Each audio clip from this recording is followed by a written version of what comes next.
الحمد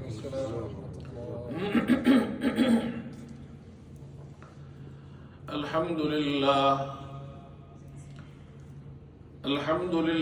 نحمده ونستعينه ونستغفره ونؤمن به ونتوكل عليه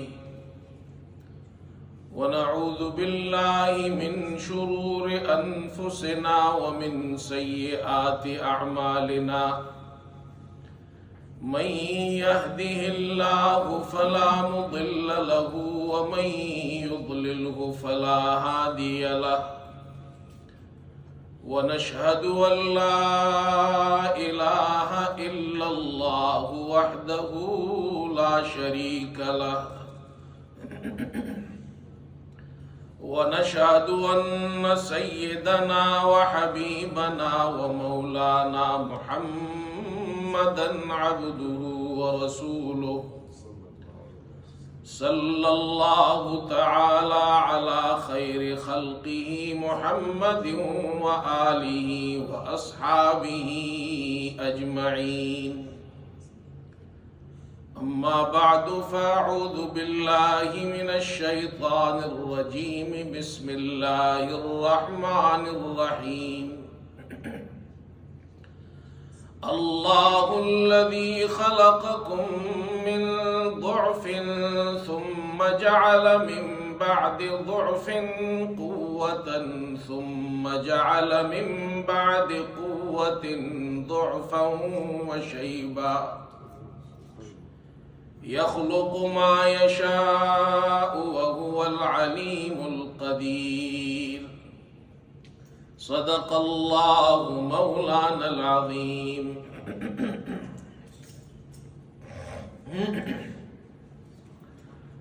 بزرگان محترم اور برادران عزیز، انسان کی زندگی یہ اللہ تعالیٰ کی بہت بڑی نعمت ہے۔ اللہ رب العزت نے انسان کو پیدا کیا، اشرف المخلوقات بنایا۔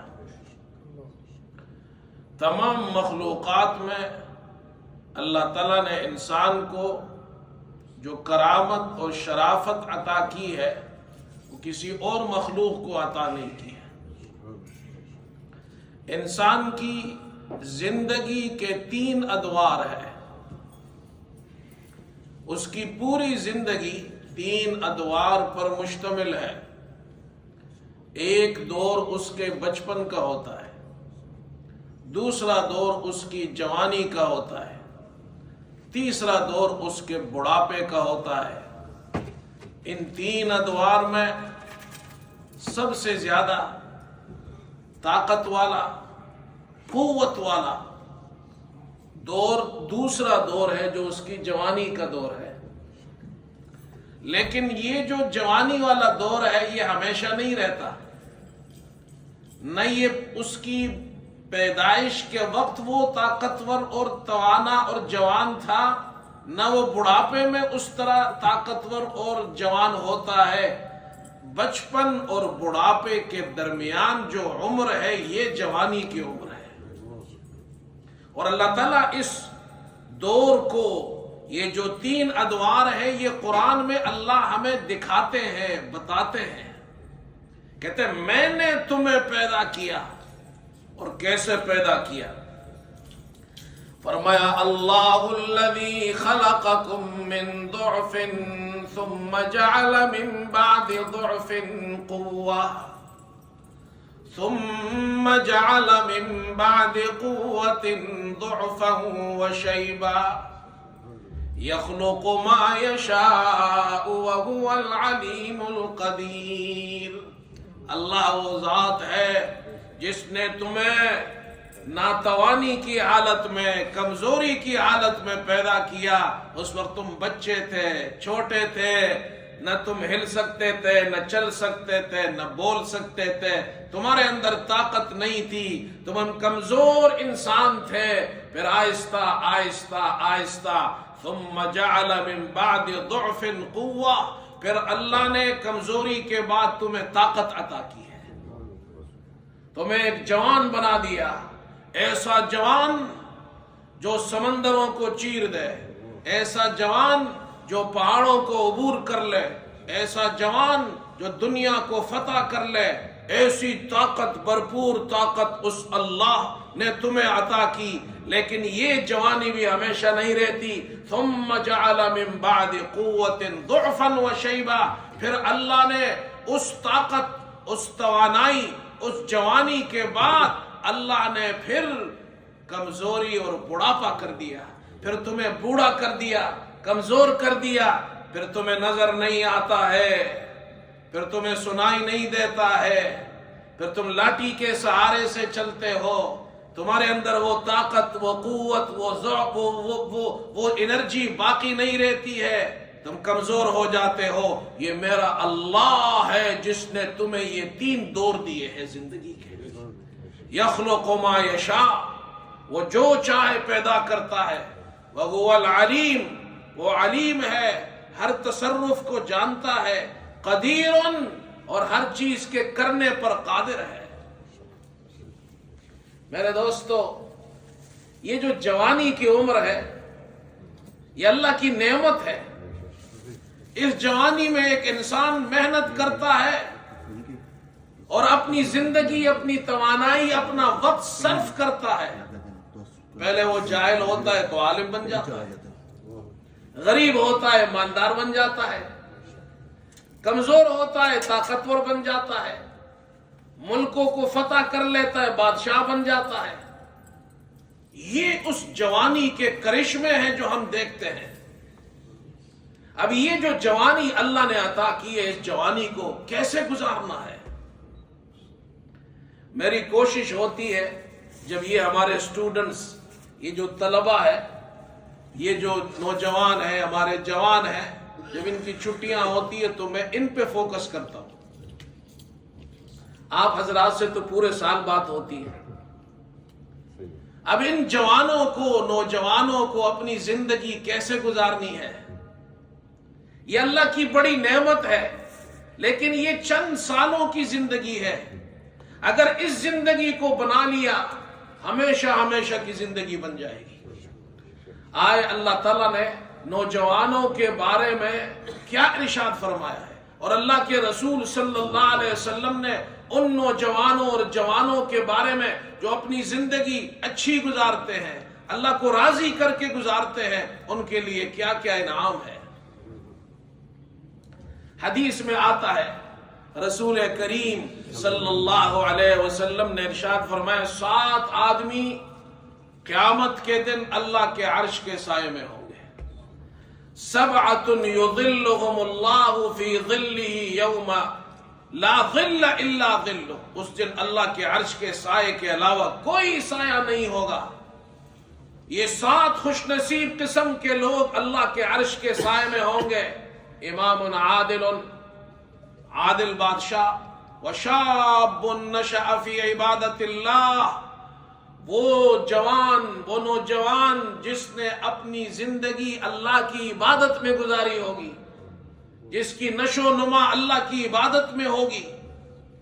وَرَجُلٌ قَلْبُهُ مُعَلَّقٌ فِي الْمَسْجِدِ، اور وہ شخص جس کا دل مسجد میں اٹکا ہوا ہے، وہ باہر ہوتا ہے تب بھی اس کو نماز کی فکر ہوتی ہے۔ وَرَجُلَانِ تَحَابَّا فِي اللَّهِ اجْتَمَعَا عَلَيْهِ وَتَفَرَّقَا عَلَيْهِ، 2 آدمی وہ بھی عرش کے سائے میں ہوں گے جو اللہ کے لیے ایک دوسرے سے محبت کرتے ہیں، اسی پر جمع ہوتے ہیں، اسی پر جدا ہوتے ہیں۔ وَرَجُلٌ دَعَتْهُ امْرَأَةٌ ذَاتُ مَنْصَبٍ وَجَمَالٍ فَقَالَ إِنِّي أَخَافُ اللَّهَ، وہ جوان، خوبصورت، ایسا نوجوان، خوبصورت جوان طاقت کے اندر ہے، جوانی کے اندر ہے، اور اسے ایک خوبصورت عورت جو اچھی منصب والی بھی ہے، خوبصورت بھی ہے، وہ اسے گناہ کی دعوت دیتی ہے۔ یہ نوجوان، یہ جوان اسے کہتا ہے انی اخاف اللہ، میں اللہ سے ڈرتا ہوں۔ یہ بھی اللہ کے عرش کے سائے میں ہوگا۔ وَرَجُلٌ تَصَدَّقَ بِصَدَقَةٍ فَأَخْفَاهَا حَتَّى لَا تَعْلَمَ شِمَالُهُ مَا تُنْفِقُ يَمِينُهُ، ایک آدمی خفیتاً چھپ کر اللہ کی رضا کے لیے صدقہ دیتا ہے، اس کے بائیں ہاتھ کو پتہ نہیں ہوتا کہ اس کے دائیں ہاتھ نے کیا خرچ کیا ہے. وَرَجُلٌ ذَكَرَ اللَّهَ خَالِيًا فَفَاضَتْ عَيْنَاهُ، اور ایک شخص تنہائی میں اللہ کو یاد کرتا ہے، رات کی تنہائی ہے، کوئی نہیں دیکھتا، وہ اللہ کو یاد کرتا ہے، ذکر کرتا ہے، اس کی آنکھوں سے آنسو جاری ہو جاتے ہیں. اللہ کے پیارے رسول صلی اللہ علیہ وسلم فرماتے ہیں یہ شخص بھی عرش کے سائے میں قیامت کے دن کھڑا ہوگا. یہ جوانی غفلت میں نہیں گزارنی، یہ نوجوانوں کو غفلت میں نہیں گزارنی، یہ اللہ کو راضی کرنا ہے، یہ اللہ کو راضی کر کے زندگی گزارنی ہے. ایسا جوان ہو، ایسا نوجوان ہو کہ وہ زمین پہ چلتا ہو نوجوانی کی حالت میں، جوانی کی حالت میں، 7 آسمان کے اوپر عرش والا اللہ اس سے راضی ہو. یہ کامیاب نوجوان ہے.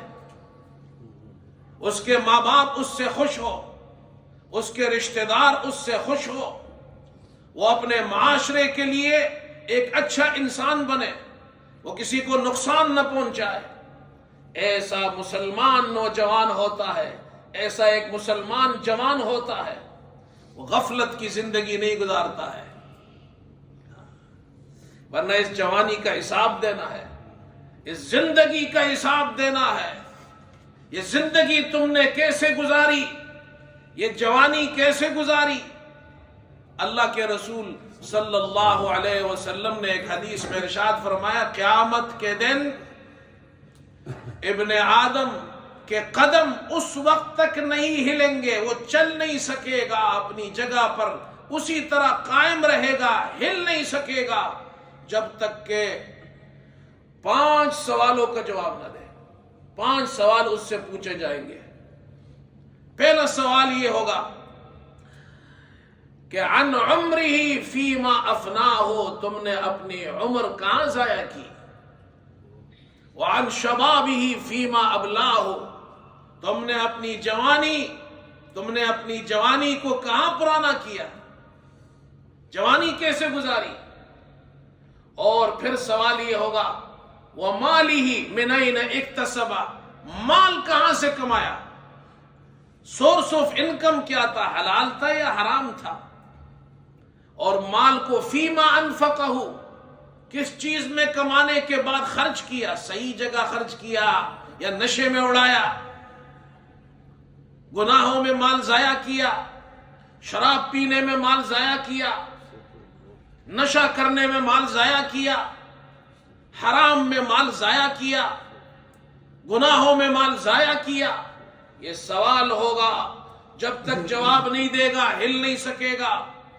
اور اللہ کے رسول صلی اللہ علیہ وسلم نے فرمایا جو علم حاصل کیا اس پر کتنا عمل کیا، اس پر کتنا عمل کیا جو تمہیں دین کا علم موجود تھا، تمہیں معلوم تھا، تمہیں پتا تھا نماز فرض ہے، نماز پڑھی یا نہیں پڑھی، زکوٰۃ فرض ہے، زکوٰۃ دی یا نہیں دی، روزہ فرض ہے رکھا تھا یا نہیں، حج فرض تھا کیا یا نہیں، والدین کی اطاعت اللہ نے تم پر واجب کی تھی یا نہیں، زندگی تم نے کیسے گزاری، اس علم پر کتنا عمل کیا. یہ سوال ہوگا.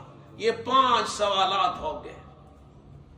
ایک مسلمان کو، ایک جوان کو، ایک نوجوان کو یہ زیب نہیں دیتا غفلت میں زندگی گزارے. اللہ تعالیٰ غافل انسان کو بیدار کرتے ہیں قرآن میں. ہم نے آج قرآن چھوڑ دیا ہے. وہ نوجوان اس کو بیدار کرنے کے لیے، غفلت سے بیدار کرنے کے لیے اللہ نے قرآن میں آیتیں نازل کی ہے. اے نوجوان ہم نے تمہیں جوانی دی ہے، اے جوان ہم نے تمہیں طاقت دی ہے، ہم نے تمہیں قوت دی ہے. اس جوانی کو، اس طاقت کو، اس انرجی کو کیسے استعمال کرنا ہے اللہ جگاتے ہیں اس نوجوان کو. عبداللہ ابن مبارک رحمت اللہ علیہ نوجوانی میں ہے، اور نوجوانی کا نشہ بڑا خطرناک ہوتا ہے. نوجوانی میں انسان کہتا ہے مجھے زندگی اپنی مرضی سے گزارنی ہے. کچھ لوگ کہتے ہیں یہ جسم میری مرضی میرا جسم. کچھ لوگ کہتے ہیں میری مرضی میری جوانی میری زندگی میری مرضی. مرضی اللہ کی ہے. عبداللہ ابن مبارک نوجوان ہے، وہ فرماتے ہیں، امام قرطبی نے یہ واقعہ نقل کیا ہے، وہ کہ فرماتے ہیں کہ عبداللہ ابن مبارک وہ اپنے دوستوں کے ساتھ تھے اور ایک باغ میں گئے. وہاں انہوں نے وقت گزارا، رات کا وقت ہے، کہتے ہیں ہم نے خوب کھایا خوب پیا مزہ کیا ہم نے. عبداللہ ابن مبارک کہتے ہیں مجھے موسیقی کا بڑا شوق تھا اور موسیقی کے آلات بھی اپنے ساتھ لے گئے اور وہ موسیقی گانا بھی گا رہے ہیں، ساز بھی بجا رہے ہیں. کہتے ہیں ہمارا ایک دوست تھا جو گانا بڑا اچھا گاتا تھا. ہم نے بڑی اچھی محفل کی، نہ نماز کا پتہ نوجوانوں کو. اذان ہو رہی ہے، نماز ہو رہی ہے، وہ اپنی محفل میں مصروف ہے، اللہ کو بھول گئے. عبداللہ ابن مبارک کہتے ہیں ہم نے بھی ایسی محفل کی. جب رات کا کچھ وقت گزرا تو میں بیدار ہوا، میں نے پھر وہ میوزک بجانا شروع کیا اور ایک خاص قسم کی دھن بجا رہا تھا میں. اتنے میں وہ جو آلہ تھا میرے پاس اس میں سے آواز آئی اور یہ آیت، وہ آواز یہ آیت پڑھ رہی ہے، أَلَمْ يَأْنِ لِلَّذِينَ آمَنُوا أَن تَخْشَعَ قُلُوبُهُمْ لِذِكْرِ اللَّهِ وَمَا نَزَلَ مِنَ الْحَقِّ وَلَا يَكُونُوا كَالَّذِينَ أُوتُوا الْكِتَابَ مِنْ قَبْلُ فَطَالَ عَلَيْهِمُ الْأَمَدُ فَقَسَتْ قُلُوبُهُمْ وَكَثِيرٌ مِّنْهُمْ فَاسِقُونَ. کیا ایمان والوں کے لیے ابھی وہ وقت نہیں آیا کہ ان کے دل اللہ کے ذکر اور جو حق نازل ہوا ہے اس کے لیے جھک جائے؟ کیا ابھی بھی وقت نہیں آیا کہ وہ گناہوں سے رک جائے؟ کیا ابھی بھی وقت نہیں آیا اللہ کی نافرمانی سے رک جائے؟ یہ آیت کی آواز آ رہی ہے، وَلَا يَكُونُوا كَالَّذِينَ أُوتُوا الْكِتَابَ مِنْ قَبْلِ، اور جو ان سے پہلے لوگ جن کو کتاب دی گئی وہ ان کی طرح نہ ہو. فَطَالَ عَلَيْهِمُ الْأَمَدُ، ایک طویل زمانہ ان پر گزرا. فَقَسَتْ قُلُوبُهُمْ، اللہ تعالیٰ فرماتے ایک طویل زمانہ گزرا لیکن انہوں نے توبہ نہیں کی، انہوں نے توبہ نہیں کی. زندگی گزرتی گئی. آج بھی لوگ کہتے ہیں، بعض لوگ کہتے ہیں ہم جوانی میں خوب مزے کریں گے، ہم اپنی جوانی میں جو چاہے کریں گے، اس کے بعد جب بوڑھے ہو جائیں گے تو پھر جا کر بیت اللہ کا حج کریں گے اور توبہ کریں گے. کہتے ہیں داڑھی ابھی ہم نہیں رکھیں گے، جب جوانی گزر جائے گی بڑھاپا آئے گا پھر داڑھی رکھیں گے. فطال علیہم الامد، ایک لمبا اور طویل زمانہ گزر گیا. جوانی گزر گئی، 20 سال کا تھا، 30 کا ہو گیا، 40 کا ہو گیا، 50 کا ہو گیا، 60 کا ہو گیا، 65 کا، 70 کا ہو گیا. جب بوڑھا ہو گیا، ریٹائرڈ ہو گیا، اب کہتا ہے میں توبہ کروں گا. لیکن کسے معلوم ہے کہ اتنی لمبی زندگی اسے ملے گی؟ اللہ جوانوں کو بیدار کر رہے. وَلَا يَكُونُوا كَالَّذِينَ أُوتُوا الْكِتَابَ مِنْ قَبْلِ، تم سے پہلے جو لوگ گزرے ان کی طرح نہ ہو. فَطَالَ عَلَيْهِمُ الْأَمَدُ، ایک طویل زمانہ ان پر گزرا، انہوں نے توبہ نہیں کی. فَقَسَتْ قُلُوبُهُمْ، ان کے دل سخت ہو گئے. فَقَسَتْ قُلُوبُهُمْ، ان کے دل سخت ہو گئے. یاد رکھو قرآن سمجھا رہا ہے، جو لوگ یہ سمجھتے ہیں کہ ہم جوانی مزے میں گزاریں گے بعد میں پھر آگے توبہ کریں گے، اللہ اس خطرے سے آگاہ کرتے ہیں گناہوں میں جب لمبا عرصہ گزر جائے تو دل سخت ہو جاتا ہے. فَقَسَتْ قُلُوبُهُمْ، ان کے دل سخت ہو گئے، توبہ کی توفیق نہیں ملی.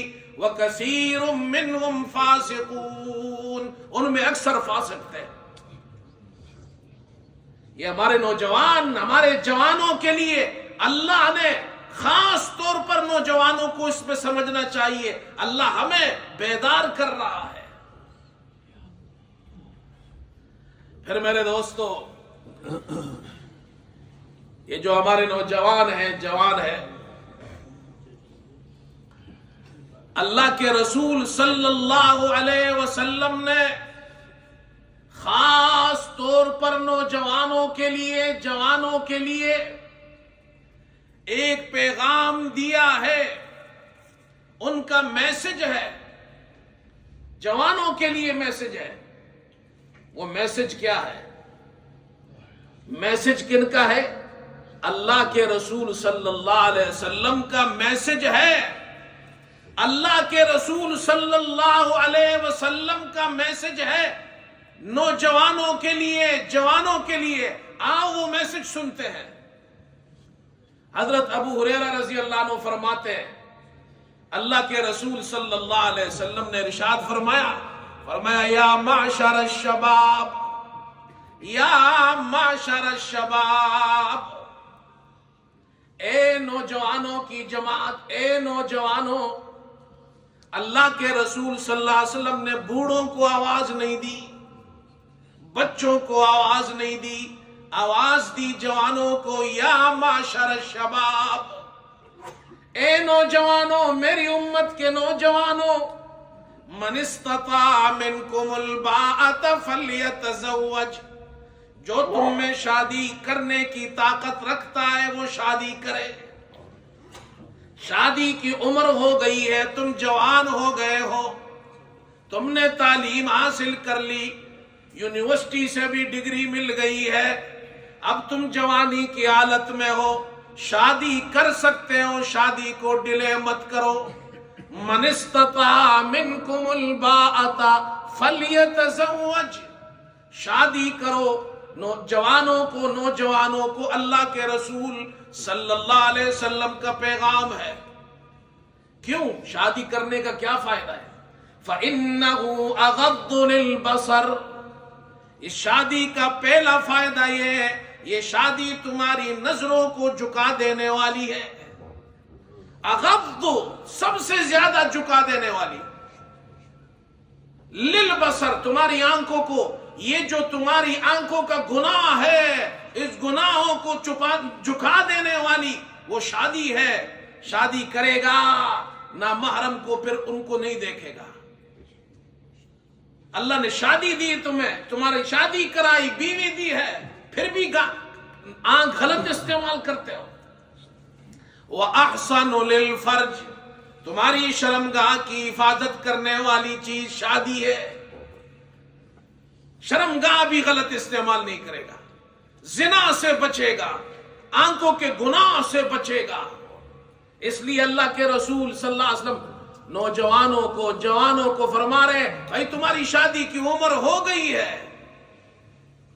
تم نے تو تعلیم بھی حاصل کر لی، فارغ بھی ہو گئے، اب کیوں شادی نہیں کرتے ہو؟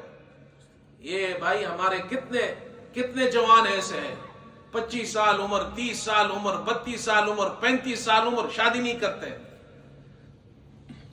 حالانکہ اللہ نے سب کچھ دیا، انگلینڈ میں رہتے ہیں پھر بھی نہیں کرتے۔ گناہوں میں زندگی مت گزارو۔ وَمَن لَّمْ يَسْتَطِعْ فَعَلَيْهِ بِالصَّوْمِ فَإِنَّهُ لَهُ وِجَاءٌ، جو شادی نہیں کر سکتے غریب ہے۔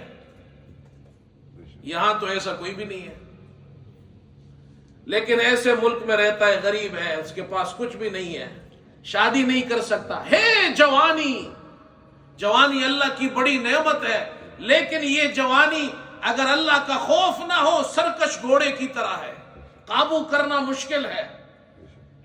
اگر وہ غریب ہو تو کیا کرے؟ شادی نہیں کر سکتا، جوان بھی ہے، طاقت بھی ہے، خواہش بھی ہے، اب اس کو کیسے کنٹرول کرے؟ اللہ کے رسول صلی اللہ علیہ وسلم نے اس کے کنٹرول کرنے کا طریقہ بھی بتایا ہے۔ وَمَن لَّمْ يَسْتَطِعْ، جو شادی نہیں کر سکتے، غریب ہے، ان کے پاس کوئی سامان نہیں ہے، کوئی چیزیں نہیں ہے، دولت نہیں ہے، پیسہ نہیں ہے، گھر نہیں ہے، اپنے آپ کو مشکل سے وہ گزارا کرتا ہے۔ اللہ کے رسول فرماتے فعلیہ بالصوم، اسے چاہیے کثرت سے روزہ رکھے، کثرت سے روزے رکھو۔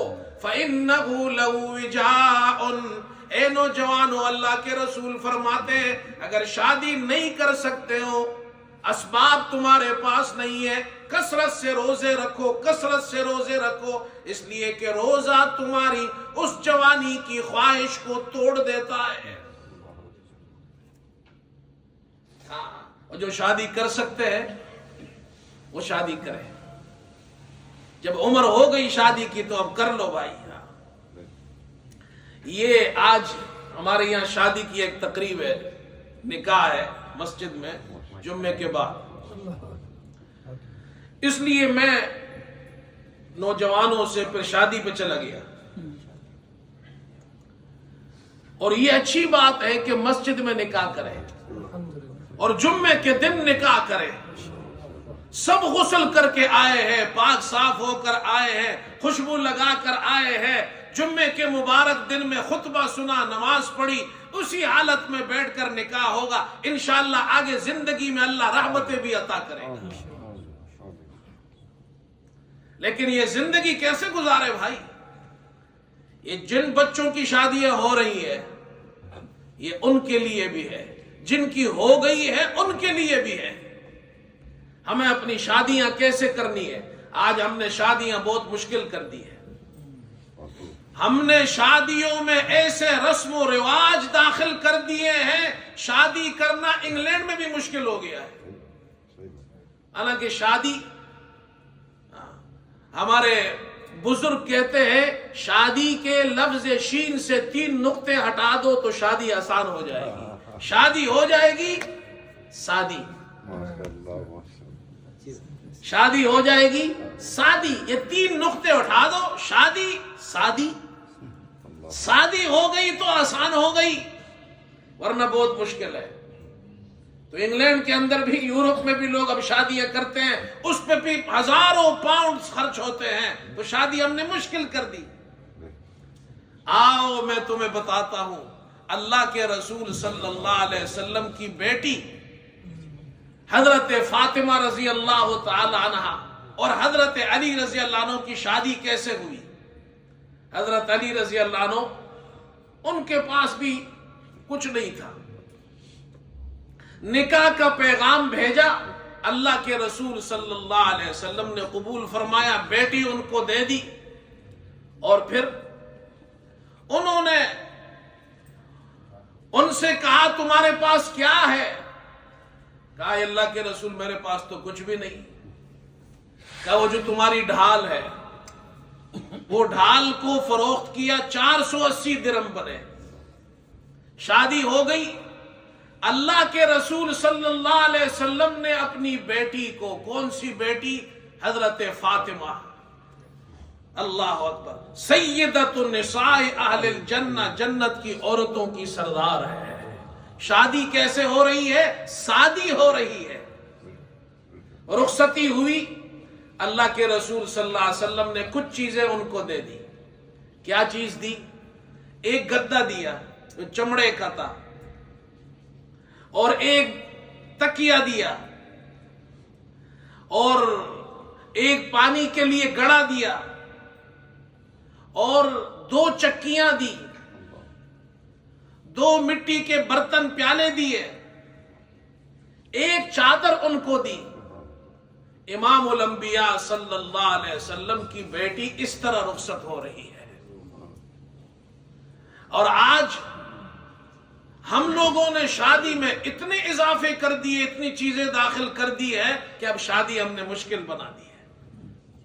اور پھر وہ شادی ایسی مبارک شادی ہوئی، آج بھی جب امام صاحب نکاح پڑھاتے ہیں تو نکاح کے بعد ہاتھ اٹھاتے ہیں، میاں بیوی کو دعا دیتے ہیں، تو دعا دیتے ہوئے کہتے ہیں اے اللہ ان دونوں میں ایسی محبت پیدا فرما جیسے حضرت علی اور حضرت فاطمہ میں تھی، اے اللہ ان کو ایسی خوشیاں نصیب فرما گھر میں جیسے حضرت علی اور حضرت فاطمہ کے گھر میں خوشیاں تھی۔ تو بھائی حضرت علی اور حضرت فاطمہ جیسا گھر بھی تو بنائے، خوشی تو پھر آئے گی۔ ان کا گھر کیا تھا؟ ان کے گھر میں حضرت فاطمہ خود کام کرتی تھی، ہاتھوں میں چھالے پڑ گئے. اللہ کے رسول صلی اللہ علیہ وسلم کے پاس غلام آئے، حضرت فاطمہ بھی پہنچ گئی. ابا جی کے پاس غلام آئے ہیں تو ایک غلام ہمیں بھی مل جائے گا، ہمارے گھر کے اندر کام کاج کی ضرورت ہوگی تو خدمت کرے گا. ابا جی کے پاس پہنچی، آپ وہاں نہیں تھے تو امی عائشہ کو بتا دیا رضی اللہ عنہا. حضور صلی اللہ علیہ وسلم تشریف لائے تو حضرت عائشہ نے آپ کو بتایا بیٹی آئی تھی غلام خادم لینے کے لیے. آپ نے فرمایا غلام تو ختم ہو گئے. اپنی بیٹی کو خادم نہیں دیا، وہ غلام سب کو بانٹ دیے. رات کو حضرت علی کے گھر تشریف لائے، اپنی بیٹی حضرت فاطمہ کے گھر آپ تشریف لائے اور ان کے ساتھ بیٹھے اور آپ نے ارشاد فرمایا بیٹی تم آئی تھی خادم لینے کے لیے، غلام لینے کے لیے، غلام تو سارے ختم ہو گئے، میرے پاس دینے کے لیے تو کچھ نہیں، میں نے دوسروں کو دے دیے. البتہ میں تمہیں ایک اور چیز دیتا ہوں جو غلام اور خادم سے بھی زیادہ اچھا ہے. ہائے ہائے، آج ہم کیا کرتے اپنے بچوں کے لیے؟ اللہ کے رسول فرماتے ہیں میری بیٹی اور اپنے داماد سے فرمایا جب رات کو تم سو تو سونے سے پہلے 33 مرتبہ سبحان اللہ، 33 مرتبہ الحمدللہ، 34 مرتبہ اللہ اکبر یہ پڑھ کر سو جاؤ. خیر لکما من خادم، یہ خادم سے اور غلام سے تمہارے لیے بہتر ہے. اسی لیے تو ان کے گھروں کے اندر خوشیاں تھی. شوہر حضرت علی کی طرح ہو، بیوی حضرت فاطمہ کی طرح ہو تو وہ گھر، وہ چاہے جھونپڑی ہو اللہ اسے جنت بنا دیتا ہے. اس گھر میں اندر خوشیاں ہوتی ہے. نیک عورت گھر میں آئے وہ اپنے ساتھ اللہ کی رحمت لاتی ہے، برکت لاتی ہے. شیخ سعدی رحمت اللہ علیہ کے چند اشعار ہے، اور یہ شیخ سعدی تو بڑے آدمی گزرے ہیں، وہ اشعار میں بڑی باتیں سمجھا دیتے ہیں. بیوی کے لیے بھی اور شوہر کے لیے بھی، بیوی نیک ہو تو گھر جنت بنا دیتی ہے. فرمایا کہ زن خوب فرمان برو پارسا، زن خوب فرما برو پارسا. اچھی بیوی، اطاعت گزار بیوی، نیک بیوی جب گھر میں آ جائے، شادی ہو جائے، زن خوب فرما برو پارسا، کند مرد درویش را پادشاہ. اگر نیک بیوی گھر میں آ گئی، پارسا بیوی گھر میں آ گئی، شکر گزار بیوی گھر میں آ گئی تو وہ اس گھر کے اس شوہر کو، اپنے شوہر کو بھی جو غریب بھی ہو، درویش ہو، فقیر ہو، اسے بھی بادشاہ بنا دیتی ہے. زن خوب فرما برو پارسا، کند مرد درویش را پادشاہ. آج بھی ہم کہتے ہیں نا جی ایک آدمی ترقی کرتا ہے، کہتے ہیں اس کے پیچھے جناب کیا ہے، اس کی بیوی ہے. شیخ سعدی سمجھا رہے ہیں چوہل خورد سرکا از دست شوی. اللہ اکبر.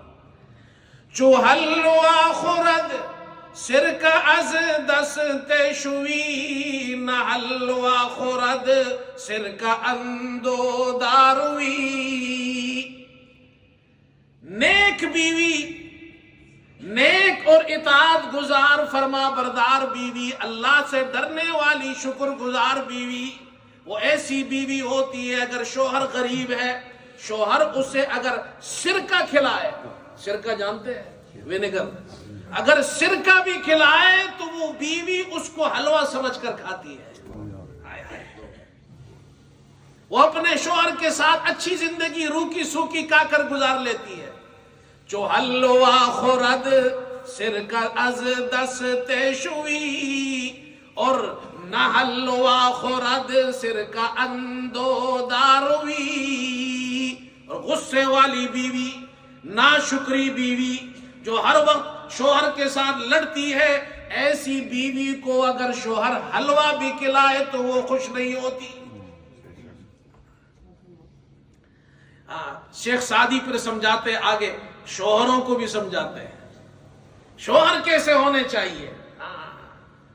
کسیرا کے بینی، کسیرا کے بینی گرفتار زن۔ آج فارسی کا زمانہ ختم ہو گیا، ہم نے تو فارسی پڑھی ہے۔ کسیرا کے بینی گرفتار زن، مکن سعدیا مکن سعدیا بروتا نامزن۔ اے سعدی، اگر تم دیکھو کوئی آدمی اپنی بیوی سے بہت خوش ہے، اپنی بیوی کی ہر وقت تعریف کرتا ہے، ان کی خوبیاں بیان کرتا ہے، ایسے آدمی کو تانا مت دو۔